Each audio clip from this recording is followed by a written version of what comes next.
A warm greeting to all. Today in this video we are going to discuss about discrete time system analysis. So in which we are going to discuss mainly on the Z transform, and later on we are going to discuss about discrete time Fourier transform too. So let us start. Before getting into the syllabus, let us start with the transforms available for solving these signals, various types of signals. So the naturally available signal is continuous time signal, and if you want to get a discrete time signal from a continuous time, we can go for sampling. So this is what we have studied in the very first unit. So if you want to convert a time domain signal into a frequency domain, there we can go for a Laplace transform and Z transform. So if you are having a continuous time signal, and from that if you want to convert to a continuous frequency signal, that time we can go for Laplace transform. If you are having only a discrete time signal in your hand, and if you want to convert this discrete time signal into a continuous frequency signal, there we can go for Z transform. And so this is the only difference between Laplace and Z transform. So the output is same, we are getting only continuous frequency, but the input is, if you are going to get this continuous frequency from continuous time signal, that is Laplace transform. Or if you are going to get continuous frequency from discrete time signal, that is Z transform.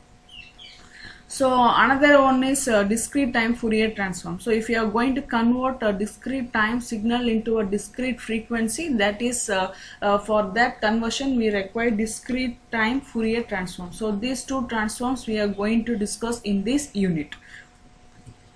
So this is the Laplace transform. Hope we have studied this Laplace transform in the previous semesters. So now we are going to, again we can consider this just a recall on Laplace transform. So we all know the purpose of Laplace transform is it has to convert a time domain into a frequency domain, but both in the continuous manner. So here we are having continuous time signal.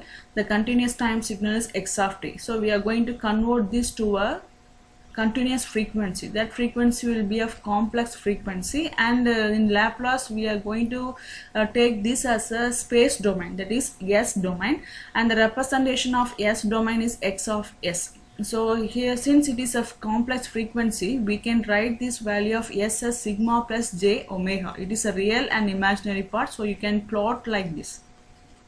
It is the S plane, and it is a generalized form for converting a continuous time to a continuous frequency. So now if you are going to improvise this Laplace transform, what we are going to get is Fourier transform. That is we can also call this as a continuous time Fourier transform. So the same continuous time signal, but instead of Laplace transform, we are going to apply Fourier transform. It is only the improvised version of Laplace transform, but the difference is here we are having sigma plus j omega, real as well as imaginary, but here we are getting only the j omega. It means we have removed the real part in the Laplace transform. So if we are going to make the value of sigma 0, we can get this frequency domain alone.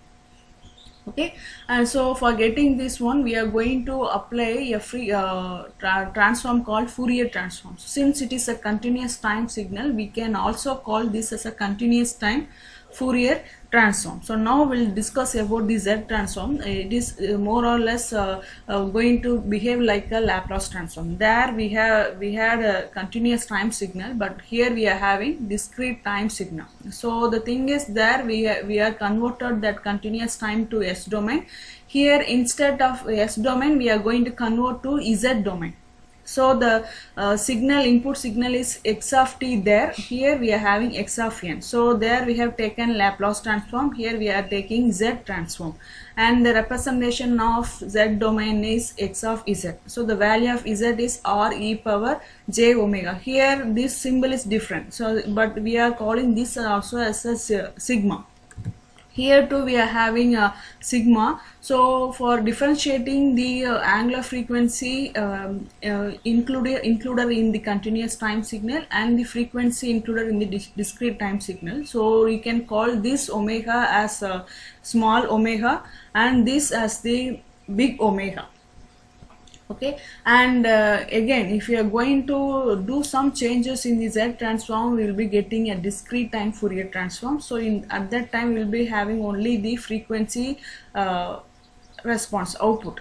Okay, so for getting this one, what we have to do is we have to remove the real part. So here we cannot to put the value of R as 0 like what we have done for Laplace transform. So here, in order to get only the e power j omega, we have to make the value of R as 1, and there in S plane we just had a space, but here we are going to consider the Z domain in the form of a circle.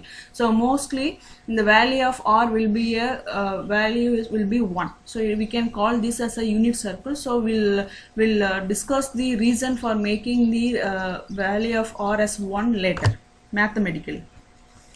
So now we can get the expression for Z transform from the Laplace transform. So Laplace transform is very basic one, and we have studied in the previous semesters too, both in a control system as well as in max paper. So this is a representation for Laplace transform, that is x of s is the integral of x of t e power minus st into dt. So we all know here we are talking about continuous time signal, so that we are having an integration sign over here. So from continuous time signal we have to get a discrete time signal. So by using sampling, we are applying sampling on the continuous time, we can get discrete time signal. So the only thing we have to do on the continuous time signal is we have to replace all the time values in terms of t n into del t.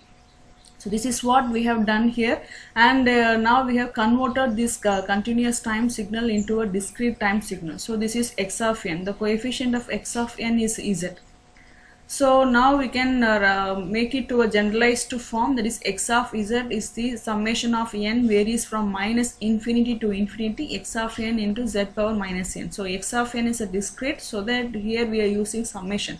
Here x of t is continuous, so that we are using integration. So now we'll see the mapping of S plane into the Z plane. So now it is both are more or same. It is going to give only the frequency, but the thing is input alone is getting varied, right? So now we'll see the relation between the S domain and the Z domain. Now we are going to map the S domain into a Z domain. So say for example, suppose if you are going to apply only the value of ss j omega, we know the relation, the z value is e power s del t, and now replace the value of ss j omega, and if you are going to take modulus, what will be getting the value is 1. So we can take this value, so the 1 is equal to j omega. So the j omega axis in S plane is going to map into the unit circle. So this is the modulus of z equal to 1, right? So the j omega axis is more or less equal to the bound of unit circle. Okay, and suppose if you are going to replace the value of ss sigma plus j omega, and here will be getting only the value of sigma, that is real part, and this should be less than 0, because it means less than 0 in the sense all the poles should lie in the left half of the S plane. And the left half, the poles lie in the behavior of the left side of the S plane is we can obtain, or we can feel that behavior in the also in the Z plane, and that behavior we can shift to inside the unit circle.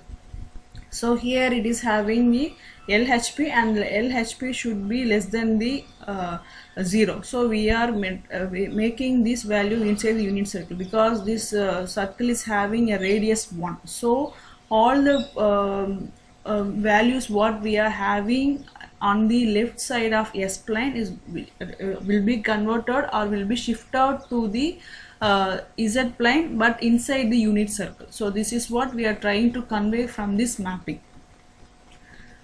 So now we all know that for continuous time system is stable. So that is in Laplace transform in S domain. If you want to make a system stable, so what we have to do is we have to check on the poles available in that particular transfer function. So if all the poles lie in the left half of the S plane, so that time we can say that particular system is stable.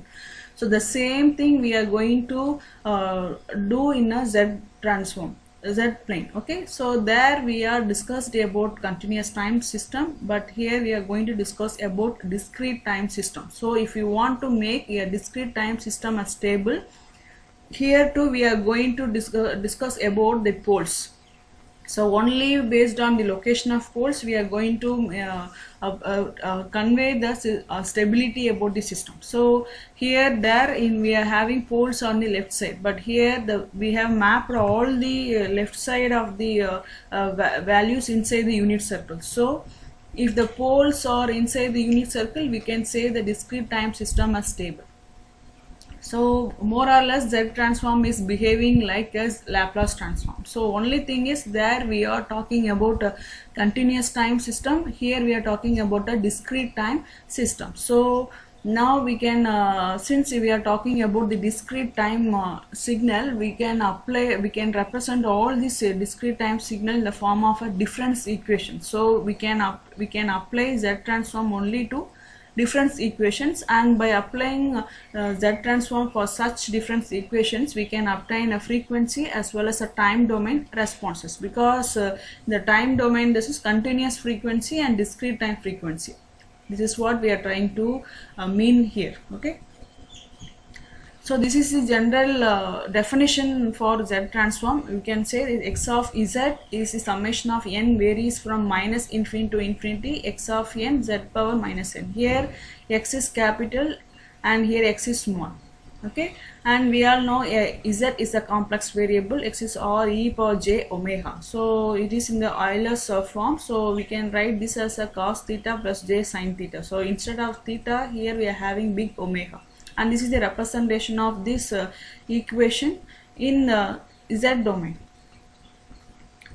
So far we have discussed about the transforms available for various forms of signals, that is continuous time and discrete time, and transforms required to convert a time domain to a frequency domain. And we have discussed compared the Laplace transform with Z transform, and we have discussed about the stability in both Laplace as well as Z transform, and we have derived the Z transform from the Laplace transform, and now we are looking into the mathematical expression for Z transform. So in next video we'll discuss about the properties for Z transform. Thank you.